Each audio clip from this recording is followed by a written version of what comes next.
Товарищи красноармейцы, капиталисты Англии, Америки, Франции ведут войну против России.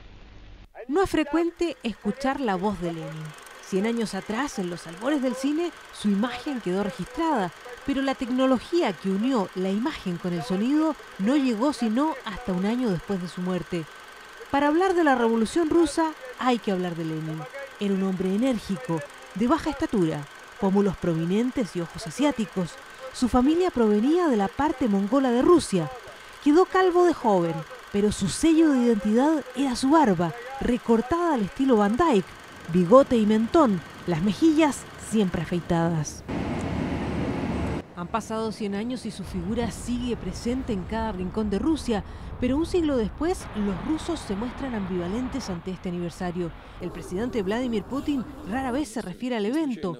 La excepción ocurrió hace unos días. Quiero llamar la atención de lo que ocurrió hace 100 años, dice. En la revolución de 1917 vemos que sus resultados son complejos. Tenemos que admitir que sus consecuencias negativas están estrechamente unidas a las positivas. Se dice que al Kremlin no le queda cómodo este centenario. Mientras los franceses levantaron la Torre de Eiffel para celebrar el primer siglo de la Revolución Francesa, el gobierno ruso no ha anunciado plan alguno para conmemorar la revolución bolchevique. El presidente Putin se esfuerza por separar la revolución inicial del posterior totalitarismo estalinista. Explica que la revolución le dio al mundo entero un poderoso estímulo para la transformación, reformuló los modelos de desarrollo y despertó la rivalidad y la competencia, y todo eso lo aprovechó ampliamente Occidente. Así las cosas, la Revolución Rusa se defiende, pero no se conmemora. Está en todas partes, pero es invisible. Se hace necesario detenerse y mirar 100 años atrás para entender qué sucedió. Primero, hay que decir que la Revolución Rusa tiene no uno, sino 3 nombres por lo menos. Lenin, el ideólogo y líder. Trotsky, el agitador de masas. Y Stalin, el ejecutor. Vladimir Ilich Ulyanov o Lenin. Después de Marx, es considerado el segundo padre del comunismo. Tenía 47 años cuando lideró la revolución. Se cree que su pasión política arrancó cuando tenía 17 y su hermano mayor Alexander fue ejecutado en la horca por participar en un intento de asesinato del zar. León Trotsky era Lev Dadivovich Bronstein, ucraniano. Era un intelectual, un magnífico orador, sin duda el más carismático. La tríada la completa Joseph Stalin. En realidad se llamaba Yosif Vissarionovich Chugashvili. Era georgiano. Antes de la revolución estuvo 4 años en el seminario y prometía como poeta. Era el hombre de la acción, ese que cada líder necesita para que se ejecuten sus órdenes. Cuando hablamos de la Revolución Rusa, hablamos de 2 revoluciones en el año 1917. Me lo explica el profesor Stevenson, un experto en la Rusia posarista. Un país, 2 revoluciones en un mismo año. Primero la Revolución de Febrero, que obligó a la renuncia al zar Nicolás II. Esta es la última imagen que existe de él como zar. Revisando tropas, lo acompaña su heredero Alexei. Es el derrocamiento de una dinastía de 300 años. Hay que decir que, como en todas las revoluciones, la rusa se originó en toda su historia anterior. La Rusia del siglo XIX acababa de abandonar la esclavitud de su propio pueblo. El descontento acumulaba siglos. Los zares gobernaban con puño de hierro y Nicolás II era dominado por su mujer, la zarina Alexandra, de origen alemán.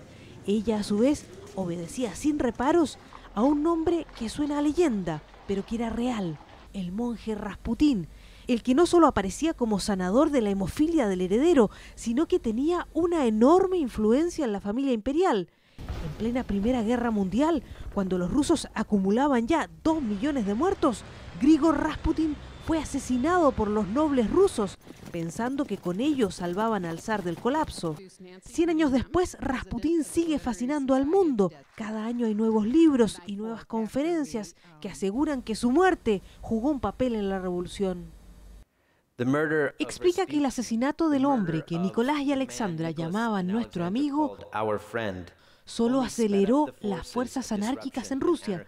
Su asesinato, en vez de salvar la monarquía, desencadenó su tragedia.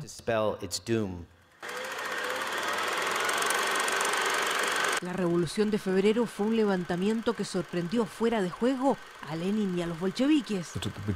En la primavera de 1917, dice, cuando el zar fue derrocado, el apoyo a los bolcheviques, que ahora llamamos la izquierda más dura, el apoyo era muy débil. Y muchos líderes bolcheviques estaban en el exilio. Lenin, por ejemplo, estaba en Zúrich y los tomó por sorpresa. En ese momento, el zar estaba en el frente, revisando tropas. Intentó volver a Petrogrado, pero se lo impidieron. Sus generales le aconsejaron abdicar y él aceptó. Los soldados ya no obedecían. Estaban del lado de la revolución. Con los bolcheviques en el exilio, la izquierda moderada organizó un gobierno provisional. Curiosidades de la historia: a la cabeza estaba Alexander Kerensky, el hombre que en esta imagen se quita el sombrero cosaco. Era un viejo conocido de Lenin. Ambos venían de la ciudad de Simbirsk. Sus familias eran amigas. Más aún, el padre de Kerensky fue profesor de Lenin. Para tener un punto de referencia, Kerensky y Lenin nacieron en Simbirsk en la misma época en que el gobierno chileno encargaba la construcción del Mercado Central de Santiago. Pero en la segunda revolución del 17, la de octubre, los amigos de la infancia estaban en trincheras opuestas. Lenin, de izquierda dura, y Kerensky, socialista moderado, o sea, bolcheviques contra mencheviques. Kerensky, en el gobierno por unos meses, cometió un error fundamental. Mantuvo a Rusia en la Primera Guerra Mundial e incluso puso en marcha una nueva ofensiva que fue un completo desastre. Lenin, en cambio, era un convencido de que Rusia tenía que salirse de la guerra. Hay que entender, dice, que Lenin no era un pacifista. Tampoco lo eran Marx ni Engels. Se oponía a la Primera Guerra Mundial porque era la guerra incorrecta. Pensaba que lo que se debía estar peleando era una guerra civil internacional entre proletarios y burgueses, en vez de una guerra entre potencias imperialistas. Para la población desesperada, la guerra era más muerte, más escasez, más hambre. Kerensky quiso salir al paso con una asamblea constituyente. Lenin vio ahí la oportunidad clave, el ahora o nunca. Quería evitar una vuelta atrás, el riesgo de que se reinstalara el zarismo, y para eso tenía que aplastar a Kerensky y tomar el poder.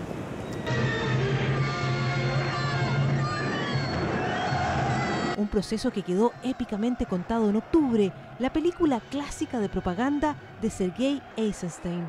Lenin, apoyado por Trotsky y Stalin, convocó un congreso de los soviets, que representaban cada rama de la producción, para legitimarse antes que la asamblea de Kerensky, y en paralelo organizaron el asalto al Palacio de Invierno para deponer al gobierno provisional. En una noche, 3 revolucionarios se tomaron el poder total en Rusia. Kerensky huyó al exilio en Estados Unidos. Toda la familia imperial fue cruelmente ejecutada por los bolcheviques en la ciudad de Ekaterimburgo. El zar, su esposa, el heredero, sus 4 hijas, Olga, María, Tatiana y Anastasia, además de 4 sirvientes.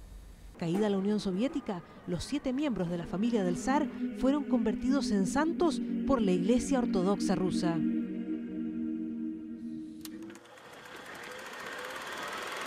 Lenin cumplió su palabra de firmar la paz con Alemania y salir de la Gran Guerra, pero Rusia se sumió en 4 años de guerra civil. Lenin había previsto que necesitaría usar la fuerza contra la clase gobernante en Rusia, dice. Él no tenía reparos morales con la toma del poder. Muy tempranamente anticipó que iba a instalar un régimen autocrático. En pocas semanas creó la Cheka, la policía secreta que empezó a usar la fuerza para acercar a los opositores. Lenin preveía que la guerra civil en Rusia era una etapa necesaria e inevitable para establecer el poder socialista. La revolución dio paso a los 73 años de la Unión de Repúblicas Socialistas Soviéticas, que tuvo que atravesar otra guerra mundial, la Guerra Fría, y guerras indirectas entre soviéticos y norteamericanos en casi todos los continentes. Nada de eso lo vio Lenin, que murió prematuramente en 1924. Tenía 54 años, pero desde 2 años antes ya estaba postrado. Se creó el culto al líder y su cuerpo embalsamado se exhibe hasta el día de hoy en la Plaza Roja. Trotsky y Stalin entraron en una batalla por el control del partido. Perdió Trotsky, que terminó exiliado en México, donde fue asesinado en 1940 por un agente soviético. El estalinismo fue industrialización y purgas masivas, con millones de muertos. La Revolución Rusa impactó el mundo entero. En Chile, a 14.000 kilómetros de distancia, se desarrollaron las primeras organizaciones obreras. Gobernaba el presidente Juan Luis Sanfuentes, un liberal que debió responder a las demandas sociales en medio de una gran agitación social y política. Entre ellas, hizo obligatoria la educación hasta cuarto de primaria. Enseguida llegaría el gobierno reformador de Arturo Alessandri Palma. En 1922, como culminación del desarrollo de organizaciones obreras que venía del comienzo del siglo XX, Luis Emilio Recabarren fundó el Partido Comunista de Chile. Hay una ciudad en el mundo fuera de Rusia que tiene una relación estrecha y particular con la Revolución de 1917. Esa ciudad es Londres. Aquí fue donde se encontraron Lenin, Trotsky y Stalin. Aquí se conocieron en el exilio. Aquí fue donde debatieron, pensaron y planificaron lo que iban a hacer. Aunque no son contemporáneos de Marx, está también en la ciudad de Marx. Aquí escribió El Capital y sus principales libros y aquí está enterrado. Sin embargo, esta ciudad, igual que Rusia, tiene sentimientos encontrados con esta historia. Durante varios siglos, Londres ha hecho gala de una tradición de refugio, de gente tan diversa como Sigmund Freud, el padre del psicoanálisis, o Freddie Mercury, el vocalista de Queen. Uno de sus refugiados notables fue Karl Marx. Al norte de Londres, en el cementerio de Highgate, está su tumba. Es una de las más visitadas de la ciudad. Marx llegó a Londres cuando tenía 32 años. Fue Londres su residencia más estable. Hoy día Highgate es lugar de peregrinaje. Curiosamente, marxistas de todo el mundo escogen este lugar para su último descanso, lo más cerca posible del filósofo. No está Lenin, ya contamos que su cuerpo está embalsamado en el Kremlin, pero Lenin vino a Londres en busca de Marx. Fachadas en la calle Tavistock, en Bloomsbury, o en Percy Circus, en Islington, registran los periodos de residencia de Lenin y su mujer, Nadia Krupskaya, en Londres. Llegó 20 años después de la muerte de Marx y se dedicó a leerlo a cabalidad en los mismos sitios que lo hacía el propio Marx, el Museo Británico y la British Library. Rob Sewell es un miembro del Partido Laborista que realiza a diario visitas guiadas a los lugares icónicos del marxismo en Londres. Esta vez vamos a una casa que hoy vende abayas, la vestimenta de las mujeres musulmanas. En este mismo edificio, en 1907, se intentó reunificar a mencheviques y bolcheviques. Se reunieron 300 delegados de Rusia, me dice Rob. Y deben haber estado Lenin, Trotsky, Stalin y Rosa de Luxemburgo. Todos ellos atravesaron esta puerta que entonces era la entrada del sindicato de panaderos. Los historiadores presumen que estos 3 hombres se conocieron en esa oportunidad. Lenin ya era un revolucionario profesional. Independiente de dónde viviera, todo su esfuerzo se concentraba en lo que ocurría en Rusia. En 1902, Lenin estuvo un año en Londres, dice, editando un periódico junto a otros revolucionarios como Trotsky, que estaba en el equipo editorial. Se reunían todos los días, sobre todo para preparar el periódico y contrabandearlo a Rusia. Iskra, o Chispa, se llamaba ese periódico, cuyas copias se conservan en lo que hoy es la biblioteca de Marx, pero que en tiempos de Lenin era la imprenta. Se conserva intacta la oficina del líder revolucionario. A solo unos pasos de ahí está la Crown Tavern, a simple vista un típico pub inglés que tiene la barra abierta desde el siglo XVII. Nada en sus paredes recuerda citas de revolucionarios. La empresa no quiere ser relacionada con esa historia, pero su administrador, con tirabuzón, termina contándome lo que ocurrió. ¿Quién estuvo aquí?, le pregunto. Por lo que yo sé, el parcito estuvo aquí. ¿Quién era ese par?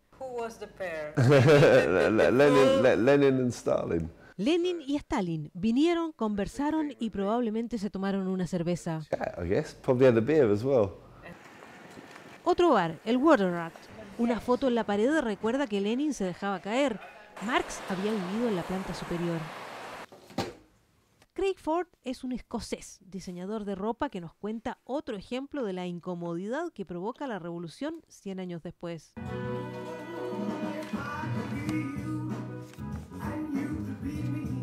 Vive en Bevincourt, un edificio modernista diseñado por el arquitecto ruso Bertolt Lubetkin. El nombre original era Lenincourt, pero al comienzo de la Guerra Fría le cambiaron 2 letras y homenajearon a Ernst Bevin, un ministro de Relaciones Exteriores de la posguerra férreo anticomunista. Me cuenta que había un monumento de Lenin en el jardín,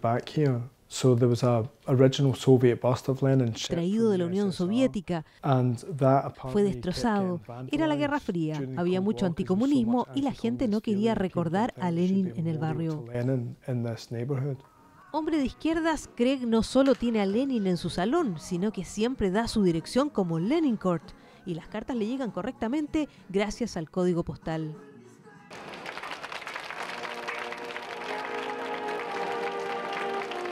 La caída de la Unión Soviética acabó con las sombras de un sistema totalitario, pero también trajo al mundo nuevas complicaciones.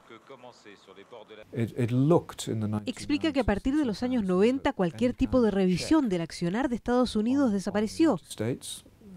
Durante la Guerra Fría había un poder alternativo del tamaño de la Unión Soviética con el que mantener un equilibrio. O sea, el fin de la Guerra Fría fue también el fin del contrapeso. Hoy hay muchos analistas que opinan que China va camino a ocupar ese sitio. En Londres, informó Silvia Carrasco.